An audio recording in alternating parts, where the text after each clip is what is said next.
بسم اللہ الرحمن الرحیم۔ السلام علیکم ورحمۃ اللہ وبرکاتہ۔ الحمدللہ رب العالمین والصلاة والسلام نبینا محمد وعلی آلہ وصحبہ اجمعین، اما بعد۔ وقال اللہ تعالی فی القرآن المجید والفرقان الحمید، فاعوذ باللہ من الشیطان الرجیم، بسم اللہ الرحمن الرحیم، وما ارسلناک الا رحمۃ للعالمین۔ محترم سامعین کرام، اللہ کا بے انتہا شکر ہے کہ اللہ تعالیٰ نے ہم تمام کو اس مسجد کے اندر باجماعت تراویح ادا کرنے کی توفیق عطا فرمائی۔ کل ہم بات کر رہے تھے کہ حضرت اسماعیل علیہ السلام اور حضرت ابراہیم علیہ السلام جو ہے آپس میں باپ بیٹے گھر بناتے ہیں۔ گھر کی تکمیل ہو جانے کے بعد والد محترم پھر فلسطین نکل جاتے ہیں اور حضرت اسماعیل کو نبی بنایا گیا۔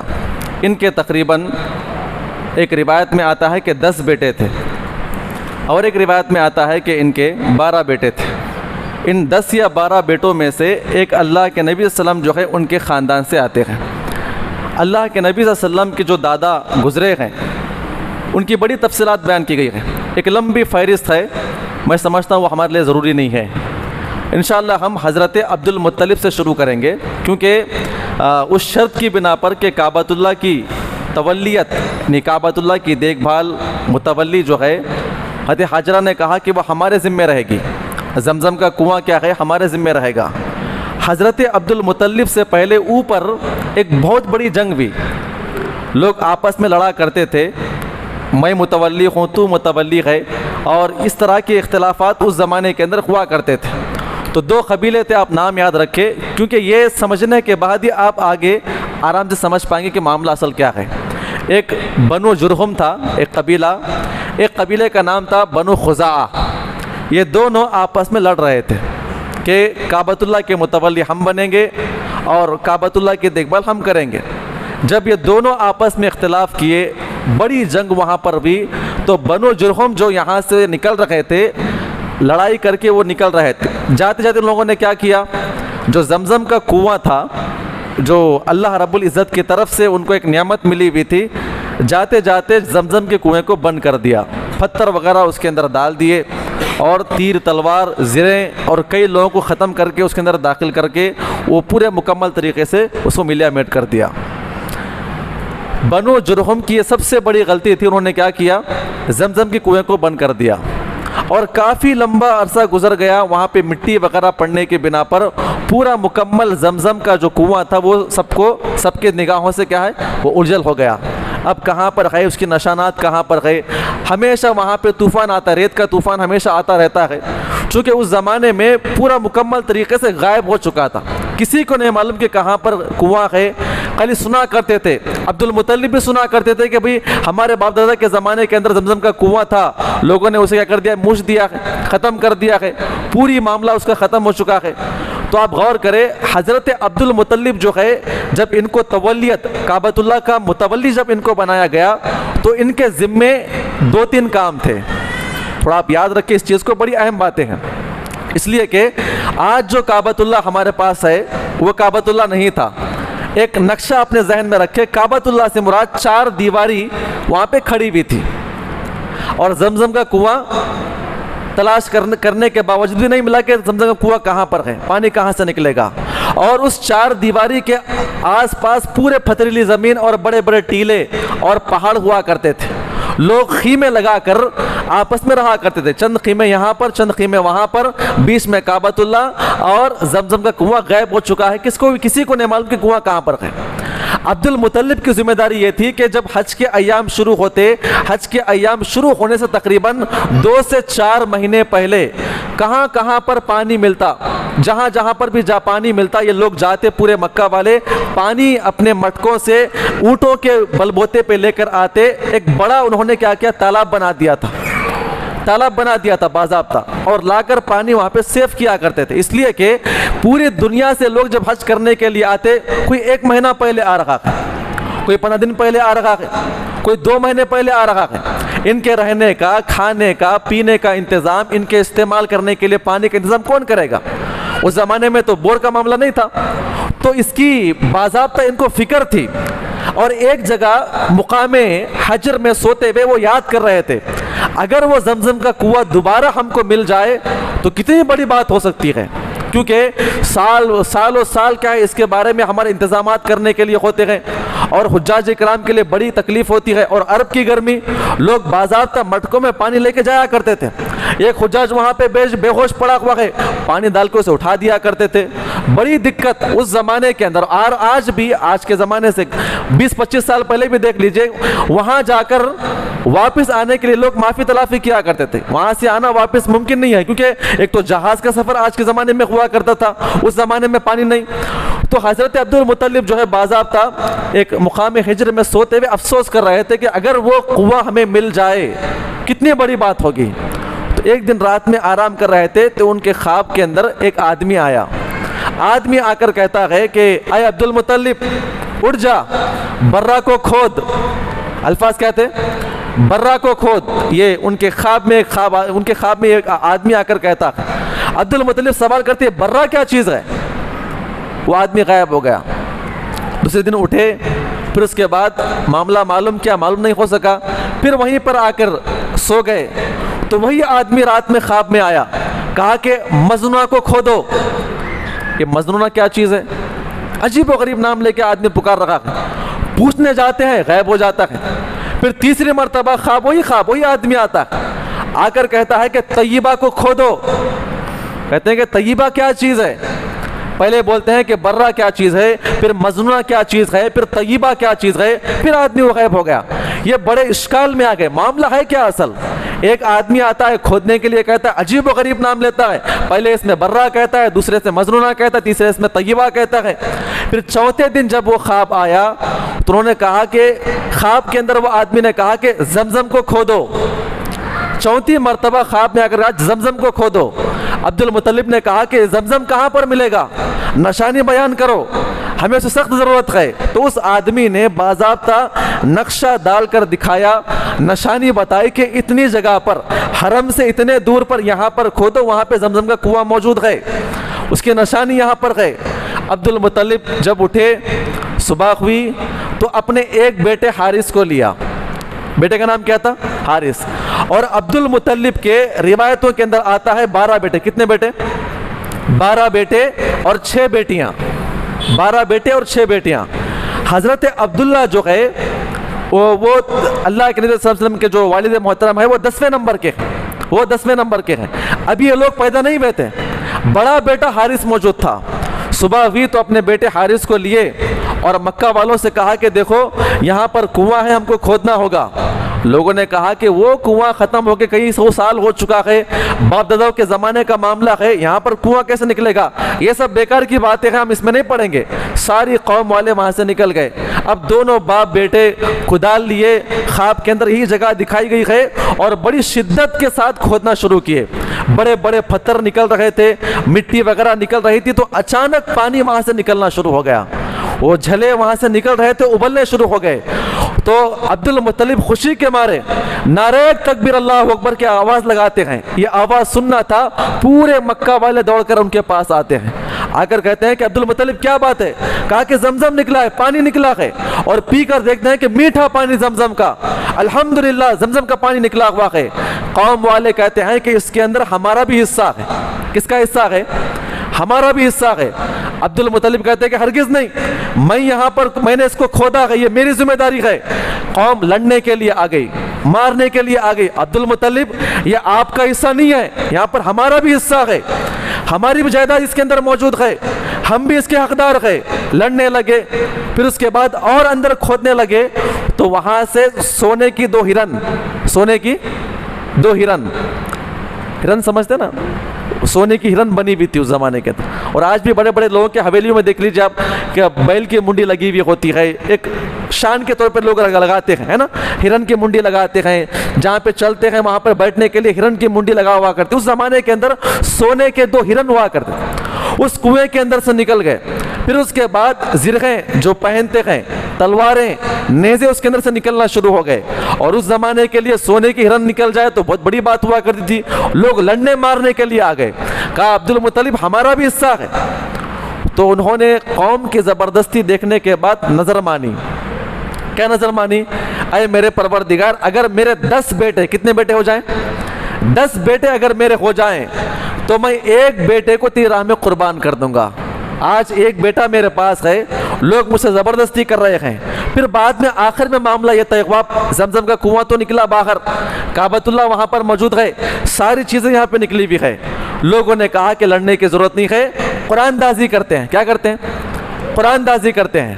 قرآن دازی یہ ہے کہ ایک چٹھی قریش مکہ کے نام، قریش مکہ کی ایک چٹھی، ایک عبد المطلب کی چٹھی، اور تیسرا کعبۃ اللہ کی چٹھی، کہا کہ تینوں اچھال کے ڈال دیں گے، جس کے نام پہ جو چیز نکلے گی کیا کریں گے؟ اس کو ادا کریں گے۔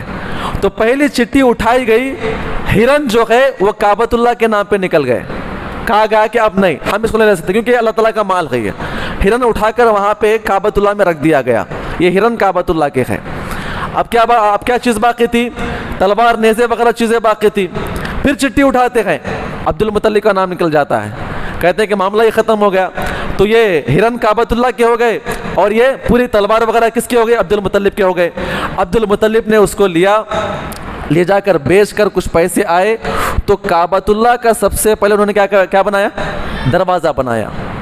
یہ تاریخ کا سب سے پہلا دروازہ یہاں پر بنتا ہے۔ دروازہ بنانے کے بعد باضابطہ ہرن جو 2 تھی اسے کنڈی کے طور پہ استعمال کرنے کے لیے اور مزین کرنے کے لیے، ایک شو دکھنے کے لیے انہوں نے کیا کر دیا؟ اس دیوار کعبۃ اللہ کے دروازے کے اوپر 2 ہرن لگا دیا۔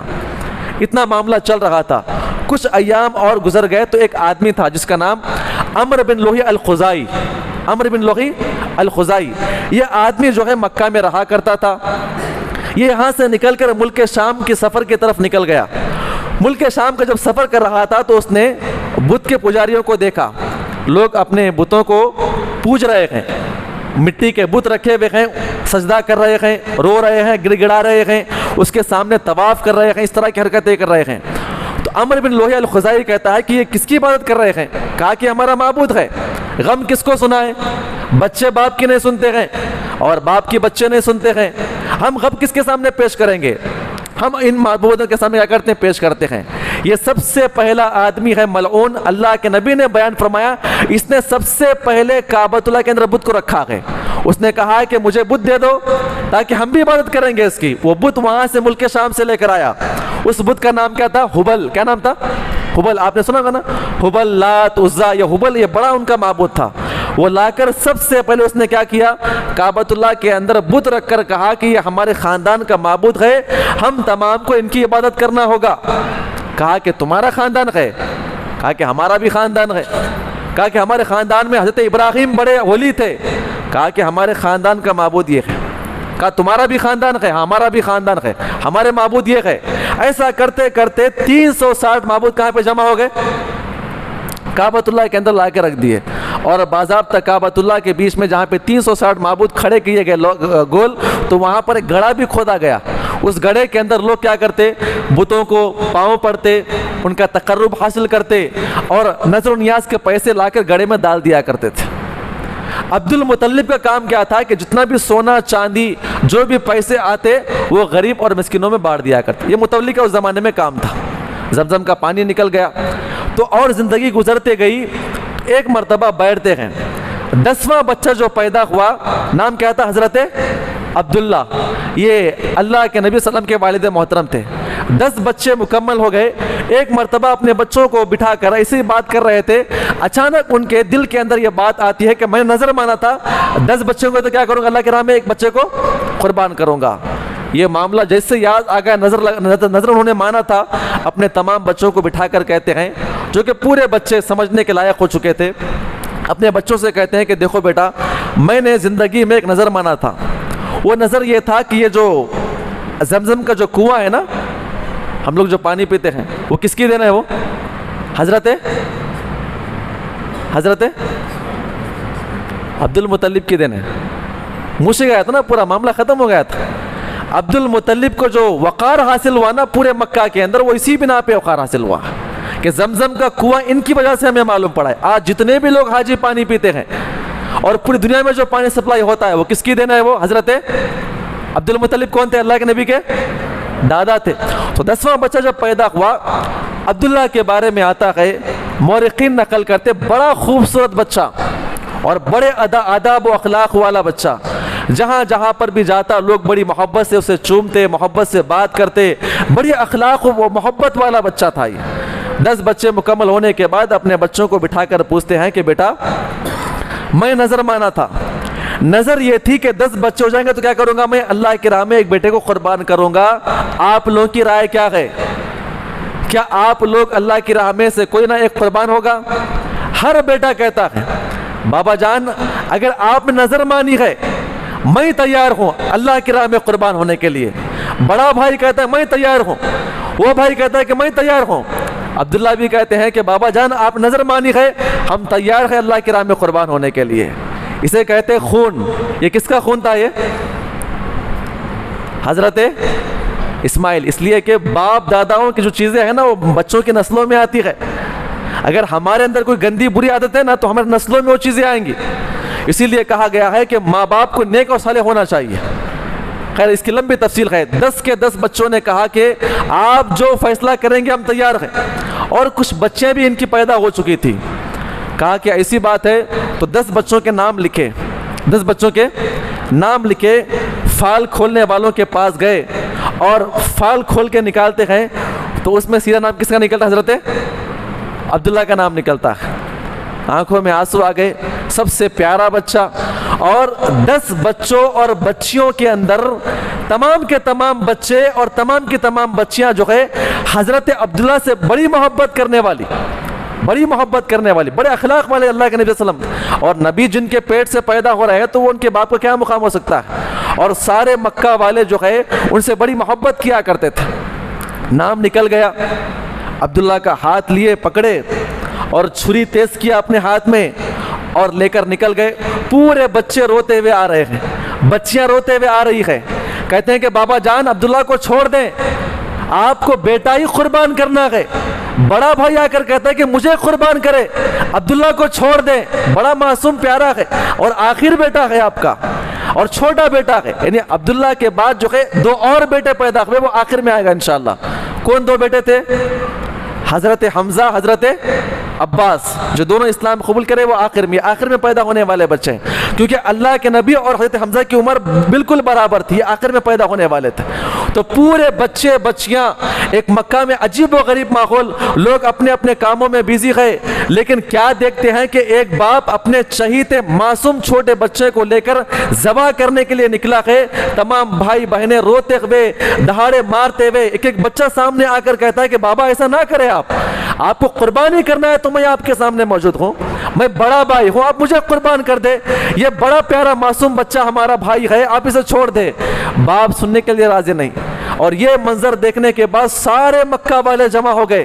کہا کہ اے عبد المطلب کیا کر رہا ہے؟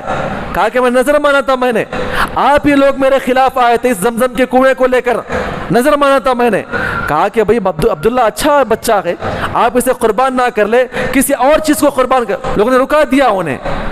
ایک آدمی نے آ کر تجویز پیش کیا۔ کیا پیش کیا کہ دیکھو ہمارے باپ دادا میں ایک معاملہ کیا تھا کہ ابراہیم نے بھی کیا کیا تھا اپنے بچے اسماعیل کو لے کر نکل کے ذبح کرنے کے لیے۔ جب ذبح کر رہے تھے اللہ نے کیا کیا بھیجا تھا؟ اللہ تعالیٰ نے جانور بھیجا تھا۔ تو پتہ یہ چلتا ہے کہ اللہ رب العزت نظر ماننے کی بنا پر بچے کے مقابلے میں جانور کو قبول کر سکتا ہے۔ جب جانور کو اللہ تعالیٰ قبول کرنے والا ہے تو بچے کو کیوں قتل کرتے ہیں آپ ذبح نہ کریں۔ تو وہاں انہوں نے اپنی تلوار، اپنی چاقو نیچے پھینک دیا۔ کہا کہ معاملہ کیسے معلوم کریں گے کہ اللہ قبول کرے گا بھی نہیں کرے گا میری قربانی کو، کیونکہ میں نظر مانا تھا۔ تو لوگ مشورہ دیتے کہتے ہیں کہ بھائی یثرب، آج جو مدینہ ہمارا ہے نا یثرب، کہتے ہیں کہ وہاں پہ ایک خاتون ہے عرافہ خاتون۔ کون سی خاتون ہے؟ عرافہ کہتے ہیں جادو منتر کرنے والی، اس زمانے میں ایک بڑی خاتون ہوا کرتی تھی۔ تو لوگ کہتے ہیں کہ بھئی وہاں پہ جائیں گے، اس خاتون سے پوچھ کر آئیں گے کہ یعنی اگر کوئی بندہ نظر مان رہا ہے اپنے بچے کو ذبح کرنے کی، اس کے مقابلے میں قربانی کر سکتا ہے نہیں کر سکتا ہے جانور کی۔ یہ مسئلہ پوچھنے کے لیے ایک بڑی جماعت جو ہے مکہ سے یثرب مدینہ آئی، معلوم کرنے کے لیے پوچھتے پوچھاتے کہ وہ عورت کہاں پر ملے گی۔ لوگوں نے کہا کہ وہ عورت یہاں پر موجود نہیں ہے، وہ عورت خیبر میں چلی گئی ہے۔ تو پھر وہ وفد وہاں پر خیبر چلا گیا اس کو ملاقات کرنے کے لیے. آخر کار وہ عورت ملاقات کی, معلوم کیا, معاملہ سنا, تو اس عورت نے کہا کہ مجھے سوچنے کا موقع دے, آج ایک دن آپ یہاں پر رکے, کل میں اس کا جواب دوں گی, کل میں اس کا جواب دوں گی. دوسرے دن وہ اٹھ کر آئی جواب دینے کے لیے. اس عورت نے کہا کہ تمہارے مکہ کے اندر اگر کوئی کسی کو قتل کرتا ہے اس کے مقابلے میں دیت کے طور پہ کتنے اونٹ دیتے ہیں؟ لوگوں نے کہا کہ 10 اونٹ دیتے ہیں. کہا کہ معاملہ ختم ہے, ایک جگہ بچے کو کھڑائیے, ایک جگہ 10 اونٹ کو کھڑائیے, اس کے بعد فال نکالیے. اگر فال کے تیر کہاں پر آئیں گے؟ اونٹ کے پاس آئیں گے, تو اللہ نے آپ کے بچے کے مقابلے میں اونٹ کی قربانی کو قبول کر لیا ہے. اگر وہ فال کس کے نام پہ نکلے گی؟ بچے کے نام پہ نکلے گی, تو اور 10 اونٹ بڑھائیں گے, کتنے ہو جائیں گے؟ 20. کہا کہ یہ معاملہ ہے, ہاں ٹھیک ہے جائیے. تو سب لوگ آئے, نسخہ معلوم کر کے ایک میدان میں 10 اونٹ کھڑا کر دیے گئے, ایک میدان میں بچے کو کھڑا کر دیا گیا. عبد المطلب, سارے مکہ والے جمع ہو گئے. اب کس کے نام پہ فال نکلنے والی, کیا معاملہ ہونے والا ہے؟ فال کھینچنے والا, نکالنے والا اپنی تیروں کو لے کر آئے. اس زمانے کے 3 تیر ہوا کرتی تھی, وہ لے کے پھرایا کرتے تھے, اور جیسے ہی پورے میدان میں رکھ کے پھرایا تو پھرتے پھرتے وہ تیر جو ہے سیدھا عبداللہ کے نام پہ نکلتی ہے. کہا کہ 10 اونٹ اور بڑھائیے. اور باضابطہ حضرت عبداللہ کے جو ماموں تھے وہ آ گئے. کہا کہ میری پوری جائیداد میں قربان کر دوں گا, لیکن عبداللہ کو قربان کوئی بھی نہیں کرے گا. انہوں نے ٹھان لیا پوری جائیداد میں قربان کرنے کے لیے تیار ہوں, لیکن بچے کو قتل نہیں کیا جائے گا. کیوں نہیں کیا جائے گا؟ کیوں نہیں کیا جائے گا؟ کیونکہ ان سے نبی پیدا ہونے والے ہیں. اللہ رب العزت جو اسباب بنا رہا ہے. پھر دوسری مرتبہ فال نکالتے ہیں. جیسے فال نکالا گیا پھر بچے کے نام پہ نکلتا ہے. 30 کر دیا گیا, 40 کر دیا گیا, 50 کر دیا گیا. 10 مرتبہ فال عبداللہ کے نام پہ نکلتی ہے. کتنے اونٹ ہو گئے؟ 100. اس کے بعد ایک اور مرتبہ نکالتے ہیں تو عبداللہ کے نام پہ نکلتی ہے. کہا گیا اونٹوں کے نام پہ نکلتی ہے, تو تب کہا گیا کہ اب اونٹوں کو ذبح کریں گے. اس کے بعد یہ جو معاملہ تھا پورے عرب کے اندر مشہور ہو گیا. عبداللہ کی کیا قسمت ہے, 100 اونٹوں کے بعد کیا اسے قبول کیا گیا, اللہ تعالیٰ نے قبول کیا ہے, اسے زندہ رکھا ہے اللہ تعالیٰ نے. تو یہ ایک بڑا شرف کی بات تھی. عبداللہ اور آگے بڑھنے لگے, بڑے ہوئے, جوان ہوئے, بڑے خوبصورت تھے, ان کو ہر کوئی محبت سے دیکھنے والا تھا. اور عبد المطلب کہتے ہیں کہ اب شادی کرنا چاہیے بچے کی. شادی کرنے کا انہوں نے فیصلہ کیا. تو شادی کرنے کے لیے بچی بھی ضروری ہوتی ہے. تو اسی علاقے کے اندر وہب بن عبد المناف کی ایک بیٹی تھی, بڑی خوبصورت بیٹی تھی, بڑی سفید چہرے والی, بڑی با ادب با اخلاق وہ بچی تھی. عبد المطلب نے رشتہ بھیجا. نام کیا تھا اس بچی کا؟ ہاں جی, کیا نام تھا بچی کا؟ حضرت آمینہ, اللہ کے نبی کی ماں آمینہ. جب ان کے پاس یہ پیغام آیا, وہ بھی عبد المطلب. عبد المطلب کون ہے؟ کعبۃ اللہ کے متولی, اتنے بڑے مقام والے. پھر اس کے بعد ان کے 10-12 بیٹوں کے اندر کس کا رشتہ آیا ہے؟ وہ بھی عبداللہ کا رشتہ آیا ہے, جسے ہر کوئی محبت کی نگاہ سے دیکھتا ہے. کہا کہ کیا بات کر رہے ہیں, یہ تو ہماری خوش نصیبی کی بات ہے. پہلے تو ایک مقام آپ کا اتنا بڑا ہے, اس کے بعد عبداللہ کا رشتہ میری بیٹی کے لیے, میں فوراً اس کو قبول کر لیتا ہوں. باضابطہ اس زمانے کے اعتبار سے دھوم دھام سے باضابطہ شادی کی گئی. سارے مکہ والے شادی کرتے ہیں. اور اس زمانے کی روایت کے مطابق شادی ہونے کے بعد دلہا جو ہے 3 دن, کتنے دن تک؟ 3 دن تک سسرال میں رہے گا. یہ اس زمانے کی رواج تھا. اور آج بھی ہمارے زمانے کے اندر کیا ہے, شادی ہونے کے بعد میاں بیوی کہاں جاتے ہیں؟ سسرال جا کر آتے ہیں, 4 دن 5 دن رہ کر آتے ہیں نا. اس زمانے کے اندر 3 دن کا رواج تھا. 3 دن مکمل ہونے کے بعد عبداللہ اپنی بیوی کو لے کر آئے.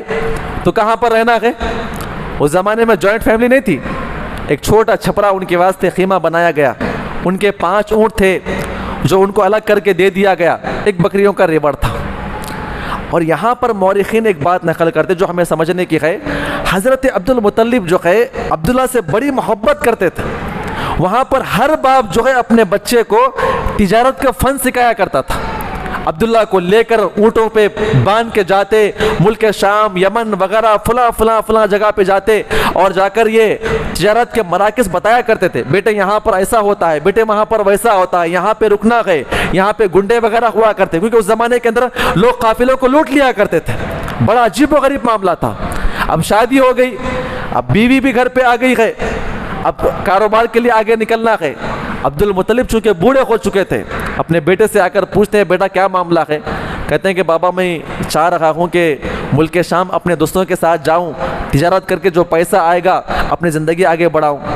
تو عبد المطلب کو یہ بات ہضم نہ ہوئی، بڑے چہیتے بیٹے تھے، بیٹا آپ ابھی فن میں ماہر نہیں ہیں، آپ کے بڑے بھائی بھی آپ کے ساتھ نہیں رہیں گے، وہ فلاں بھائی وہاں پر گیا ہے، وہ بھائی وہاں پر گیا ہے، وہ بھائی وہاں پر گیا ہے، آپ اکیلے یہاں پر موجود گئے، آپ کیسے جائیں گے؟ کہا بابا آپ فکر نہ کریں، میں جوان ہو چکا ہوں، آپ کو ابھی میرے بارے میں شک ہے کہ میں چھوٹا ہوں؟ الحمدللہ میری شادی ہو چکی ہے، میں 24-25 سال کا ہو چکا ہوں، بڑا جوان ہوں میں، آپ چھوڑ دیجئے، مجھے جا کے آؤں گا میں۔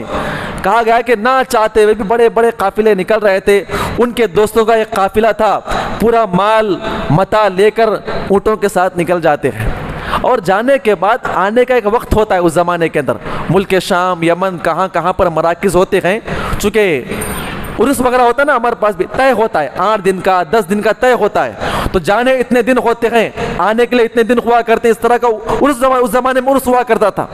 تو مراکز میں جا کر لوگ واپس آنے لگے، اور بوڑھے جو عبد المطلب گئے اپنی جگہ پر بیٹھ کے سوچتے ہیں کہ جوان بچی کو چھوڑ کے چلا گیا ہے، آنے کا نام نہیں لیتا ہے، پورے قافلے والے واپس آ رہے ہیں، ہر قافلے والے سے پوچھتے ہیں، ایک ٹیلے کے اوپر بیٹھے ہوئے ہیں، دور سے لوگ آ رہے ہیں، شاید عبداللہ آیا ہوگا، دوڑتے ہوئے جاتے معلوم کرنے کے لیے عبداللہ کہاں پر ہے؟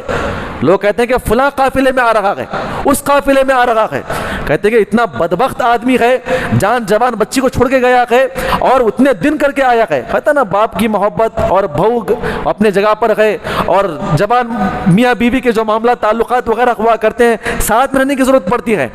عبد المطلب بڑے غصے میں ہو رہے تھے اور فکر کر رہے تھے کہیں ایسا نہ ہو کہ کسی ڈاکو نے آپ کو لوٹ نہ لیا ہو۔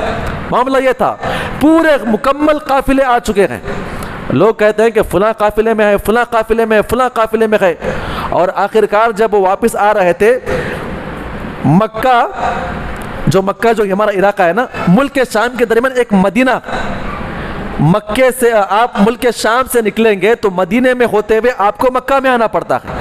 جب ان کا قافلہ، ان کے دوستوں کا قافلہ جب مدینہ آیا، تھوڑا آگے بڑھ رہے تھے، عبداللہ کی طبیعت خراب ہو گئی، لوگوں نے کیا کر دیا، اپنے قافلے کو رکا دیا اور سب لوگ بیٹھ گئے، کہا کہ عبداللہ جب آپ کی طبیعت ٹھیک ہو جائے گی نا ہم لوگ آگے نکلیں گے۔ عبداللہ کہتے ہیں کہ دیکھو میری فکر نہ کرو، میں آ جاؤں گا۔ عبد المطلب کے جو والدین تھے وہ بنو نجار کے لوگ تھے، مدینہ میں رہا کرتے تھے، کہتے ہیں کہ دادی وغیرہ یہاں پر موجود ہے، میں اپنا علاج کروا لوں گا، آپ کے بیوی بچے آپ چلے جائیے آگے، میں اس کے بعد اپنی طبیعت ٹھیک ہونے کے بعد میں وہاں سے آ جاؤں گا۔ اور آخری قافلہ بھی آ گیا، عبد المطلب بڑے پریشان قافلے والوں سے پوچھتے ہیں کہ عبداللہ کہاں پر ہے؟ لوگ کہتے ہیں کہ عبداللہ تو آ رہے تھے، طبیعت خراب ہو گئی ان کی، آپ کے والدین کے پاس موجود ہے، اور تشویش ہوئی۔ یہ عجیب و غریب معاملہ ہے، میں اتنی مرتبہ منع کیا، یہ کمانے کے لیے نکل گیا ہے، بڑے بھائی کمانے کے لیے موجود ہے، ابھی شادی ہوئی، جانے کی کیا ضرورت تھی اسے؟ اپنے بچوں کے سامنے چیخ و چلا رہے تھے کہ فکر ہوتی ہے بچوں کی، اور وہ بھی چاہیے تھا بیٹا۔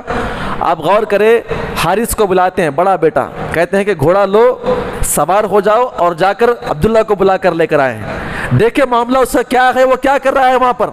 اور حارث جو ہے بڑے تیز و ترار گھوڑے پر سوار ہو کر نکلے، لیکن وہاں پہ علاج چل رہا تھا، گھنٹے 2 گھنٹے کا راستہ نہیں تھا اس زمانے کے اندر، 8-10 دن کا راستہ اس زمانے میں ہوا کرتا تھا، اور یہ یہاں پر پہنچنے سے پہلے ہی حضرت عبداللہ کا انتقال ہو گیا۔ اور جب وہ وہاں پر پہنچنے کے فوری بعد ان کو دفن بھی کر دیا گیا تھا۔ دادی سے پوچھتے ہیں کہ عبداللہ کہاں پر ہے؟ سارا ماتم لگا ہوا، لوگ کہتے ہیں کہ عبداللہ کا انتقال ہو گیا ہے۔ کہاں ہے وہ؟ کہا کہ اسے دفن بھی کر دیا گیا ہے۔ حارث کی آنکھوں میں آنسو آ گئے کہ بھائی اتنی بڑی منت کے بعد اللہ نے اس کی قربانی کو قبول کیا تھا، لیکن آج اس کا انتقال ہو گیا۔ لیکن بوڑھا باپ مدینے کے راستوں پہ تکتا ہوا دیکھ رہا ہے کب آئے گا، کہاں پر آئے گا، حارث کہاں سے آ رہا ہے۔ ہر آنے جانے والے کو پوچھتے ہیں کہ حارث کہاں پہ، کب آپ کو موقع ملا ہے ملاقات کرنے کا؟ اس طرح کی باتیں سن رہا۔ آپ غور کریں، اچانک حارث بھی آ گئے۔ چند دن گزرنے کے بعد باپ کی وہ بڑی محبت، دوڑتے ہوئے چلے گئے بوڑھا باپ۔ کہا حارث عبداللہ کہاں پر ہے؟ آنکھوں میں آنسو، سر جھکایا ہوا پوچھتے ہیں کہ حارث کہاں پر ہے؟ میں پوچھ رہا ہوں حارث کہاں ہے پر سوال پہ سوال کر رہے ہیں۔ پورے بچے آگے، بابا بتائیے حارث کہاں پر ہے، بھائی جان بتائیے حارث کہاں پر ہے، سوال پہ سوال۔ وہ روتے ہوئے کہتے ہیں کہ عبداللہ کا انتقال ہو چکا ہے۔ پورے مکہ والوں کے اندر یہ بات پھیلی تو سارے کے سارے مکہ سے رونے لگے کہ عبداللہ جو ہے انتقال کر گئے ہیں۔ اور بچی کو معلوم پڑا، فاطمہ حضرت آمینہ کو معلوم پڑا، وہ بھی رو خطر رونے لگی۔ اپنے عبد المطلب آئے ان کے پاس، دلاسا دینے لگے، اور پورا مکہ کے اندر ماتم چھایا ہوا تھا۔ اس کے بعد انشاءاللہ کیا ہوا آپ کے سامنے کل پیش کیا جائے گا۔ اللہ سے دعا کرے اللہ تعالی ہم تمام کو اس عمل کی توفیق عطا فرمائے، آمین۔ السلام علیکم ورحمۃ اللہ وبرکاتہ۔